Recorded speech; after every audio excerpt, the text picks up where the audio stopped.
Здравствуйте, дорогие друзья! Как у вас дела? Добро пожаловать в новое видео. И сегодня мы с вами будем читать маленький рассказ. Этот рассказ называется «Ласточка под дождем». Вы знаете, что значит ласточка? Ласточка – это птица, маленькая птица с очень длинными и острыми крыльями. И ласточки летают очень быстро. Надеюсь, что вы поняли, какая это птица. Если нет, то дальше в видео вы уже это поймете. Это видео состоит из двух частей. Сначала я вам предлагаю послушать текст, послушать аудио. Вы можете смотреть в текст на экране или можете просто слушать. И вторая часть, мы посмотрим с вами этот текст вместе, прочитаем его. Вы сможете увидеть перевод, а также мы с вами посмотрим интересные слова и грамматику. Так что я надеюсь, что вам понравится, и давайте уже начинать. Ласточка под дождем. Дождь шел и шел. Всюду текла вода, всюду были лужи. И в саду, и на дворе. Иван сидел на кухне и смотрел в окно. Он смотрел на дождь, который шел, и на лужи, по которым прыгали дождевые капли. Вдруг мимо окна что-то мелькнуло. Может, листок оторвался от дерева? Или кто-нибудь камешек кинул вверх? Вот снова от земли что-то промелькнуло вверх, потом сверху вниз и снова вверх. Иван крикнул: «Мама, мама, иди посмотри!» Мама посмотрела в окошко. «Да ведь это ласточка, Ванюш! Ласточка под дождем, она промокнет». Не промокнет, дождь ведь перестал. И правда, тучи ушли, выглянуло солнце, в кухне стало светло. Лужи сделались гладкими, как стекло, а ласточка все летала и летала. То вверх взовьется, то кинется вниз, к земле. Вверх, вниз, вверх, вниз. Зачем она так? Иван тихонько приоткрыл дверь из кухни и выглянул на крыльцо. И знаете, что он увидел? Наверху, под самой крышей, была прикреплена корзиночка из глины и соломы. Это было ласточкино гнездо. Ласточка влетала в него и вылетала. Может, там сидели ее птенцы, и она ловила для них мошек. Только этого Ванюша не знал. Надеюсь, вам понравился этот рассказ, и теперь давайте его читать вместе. Смотрите, здесь у вас есть фраза по-русски, потом идет перевод по-испански. И также есть фразы синего цвета. Здесь мы будем смотреть интересные слова, выражения или грамматику. Я буду читать только по-русски и объяснять грамматику по-русски. Итак, давайте начнем. Ласточка под дождем. Дождь шел и шел. Посмотрите, шел, да, это глагол идти. И по-русски мы говорим идет дождь, идет снег. Прошедшее время этого глагола шел, он шел, она шла, они шли. Нам нужно запомнить прошедшее время этого глагола идти. Продолжаем. Всюду текла вода. Здесь интересный глагол течь. Это инфинитив течь. Прошедшее время он тек, она текла, они текли. Тоже нам нужно запомнить форму прошедшего времени этого глагола. Всюду были лужи, и в саду, и на дворе. Всюду, или мы можем сказать везде. Это синонимы. Всюду были лужи, везде были лужи. Иван убежала. Иван сидел на кухне и смотрел в окно. Посмотрите, этот глагол очень интересный, потому что мы можем сказать, что ты делаешь? Я сижу на стуле. Это глагол сидеть. Estar sentado. Я сижу на стуле. Он сидит на диване. Но еще у него есть другое значение. Что ты делал вчера? Я вчера весь день сидел дома. В этой фразе выражение «сидеть дома» значит «быть дома». Весь день я вчера был дома. Может быть, он стоял, не только сидел, да, он ходил по дому, он был дома. Но по-русски мы говорим «я сидел дома». Значит, я не выходил из дома. Продолжаем читать. Он смотрел на дождь, который шел, и на лужи, по которым прыгали дождевые капли. Я не написала, но мы можем сказать дождевые капли еще как капли дождя. Капли дождя или дождевые капли. И посмотрите, здесь есть слово «который», «по которым».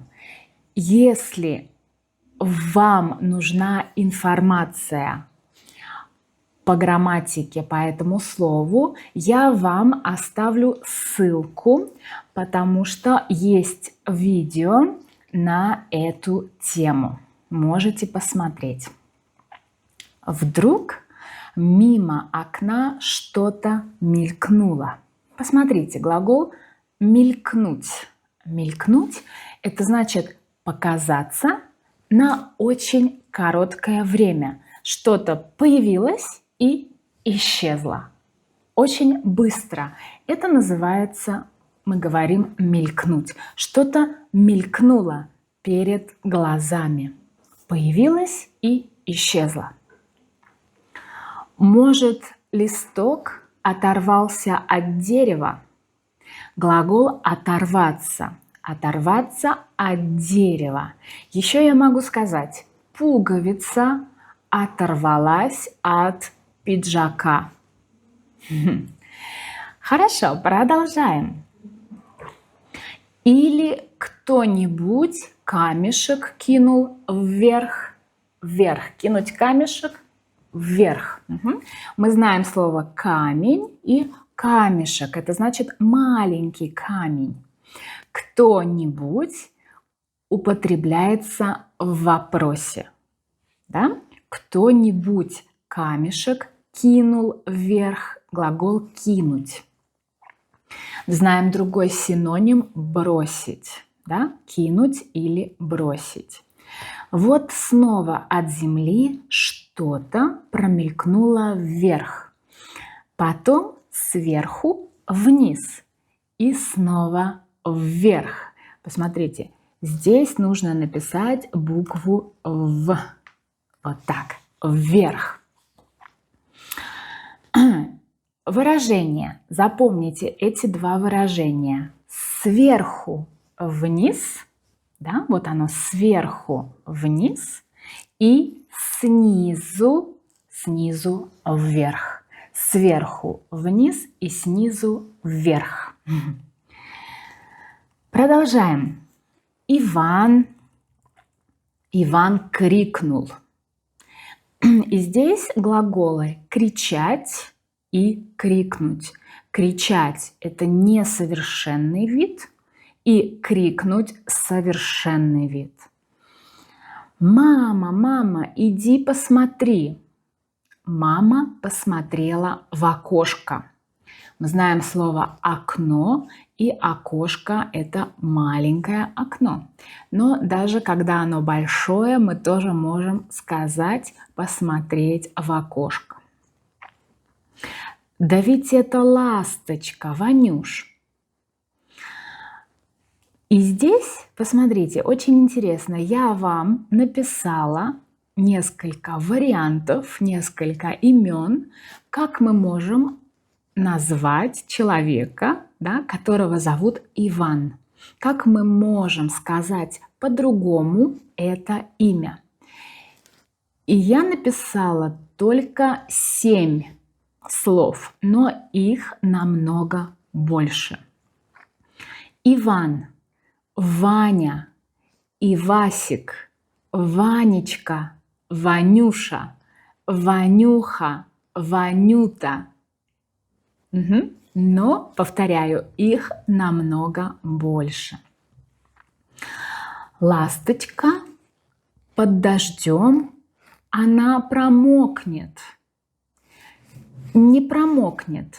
Дождь ведь перестал, перестать или кончиться. Дождь ведь кончился, дождь ведь остановился. Да, можем еще сказать, дождь ведь прошел. И правда, тучи ушли, выглянуло солнце, в кухне стало светло, лужи сделались гладкими, как стекло. Глагол «уйти», тучи ушли, глагол «выглянуть», да, выглянуть или выйти из-за туч, вышло солнце, выглянуло солнце. А ласточка все летала и летала. Глагол «летать».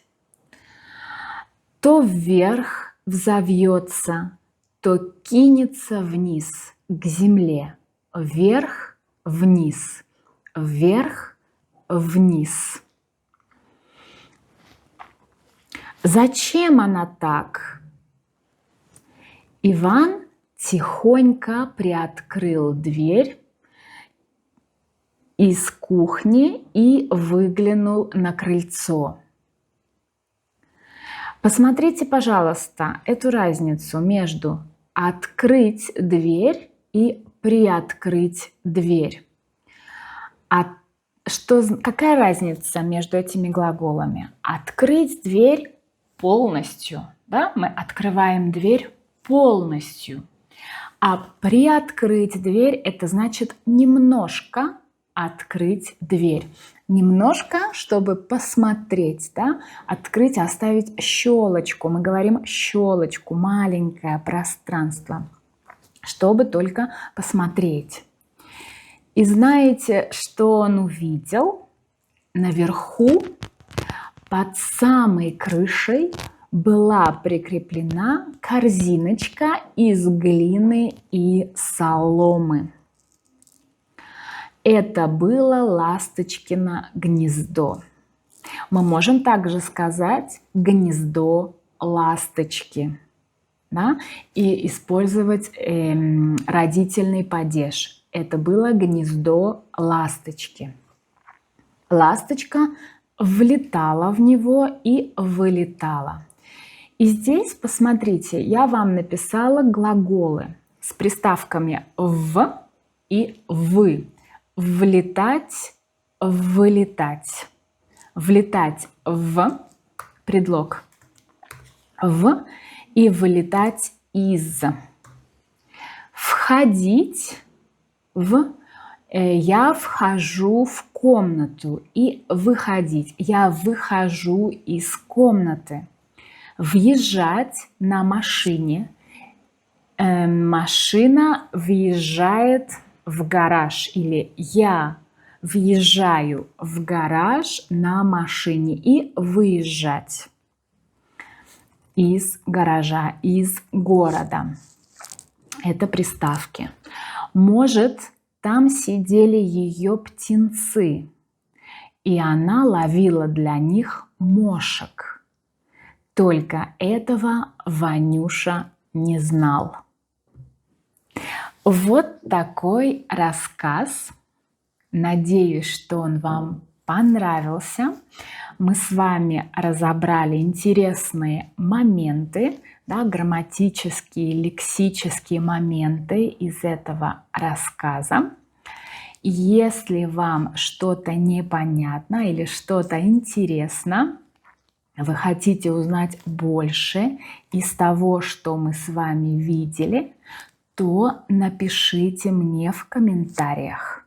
Например, если вам интересна тема приставок, да, или если вам интересна тема, не знаю, что мы тут видели, имен. Например, очень интересная тема имен.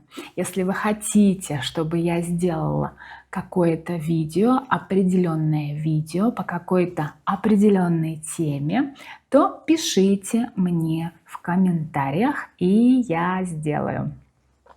Я прощаюсь с вами. Желаю вам всего самого доброго. Обнимаю и до следующего видео. Пока-пока.